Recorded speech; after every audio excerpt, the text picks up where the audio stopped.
ಪರಿಸರವೇದಿ ತಿಲಕ್ ಖಂದೇಕಮ මහතාගේ දයාපර පෙනිත ලක්ෂ්මී සිරිවර්ධන මහත්මිය හදිසි අනතුරකින් අභාව ප්‍රාප්ත වී තිබෙනවා.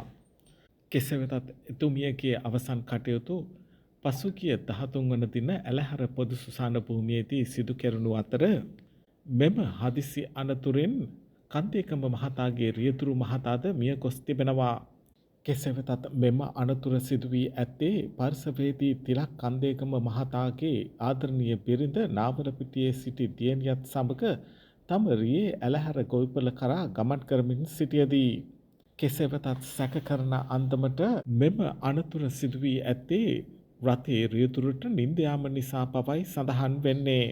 රියදුරා සහ කන්දේකම මහතාගේ බිරිය මිය ගොස් තිබෙන අතර දියණිය දඹුල්ල මහ රෝහලේ දැඩි සත්කාරයකගේ ප්‍රතිකාර ලැබමින් සිටින බවයි වාර්තා වෙන්නේ. එතුමියගේ අවසන් කටයුතු පසුගිය 13 වන දින ඇලහැර පොදු සුසාන භූමියේදී සිදු කෙරුණු අතර ලක්ෂ්මී සිරිවර්ධන මහත්මිය පර්සල්ලේ පදිංචි රූපසිංහ සිරිවර්ධන මහතාගේ දියණිය වන අතර රූපසිංහ සිරිවර්ධන මහතා දරුවන්ගේ නැනස පැවැතීමට බොහෝ වෙහෙස වී කටයුතු කළ අයෙකු බව ප්‍රසිද්ධයි. ඔහු විසින් යටියන්තොට සිරිවර්ධන විද්‍යාලය ගොඩනැගීම සඳහා ඉඩම පරිත්‍යාග කිරීම ඇතුළු බොහෝ දරුවන්ගේ නැනස පැවැතීමට කටයුතු කළ අයෙකි.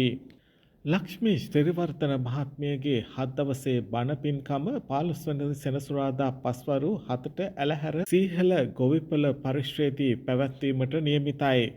පසුදින එනම් 16 වන ඉරුදින දහවල් සංඝයා වහන්සේ උදෙසා දානය පිරිනැමීමටද නියමිත බව වාර්තා වෙනවා.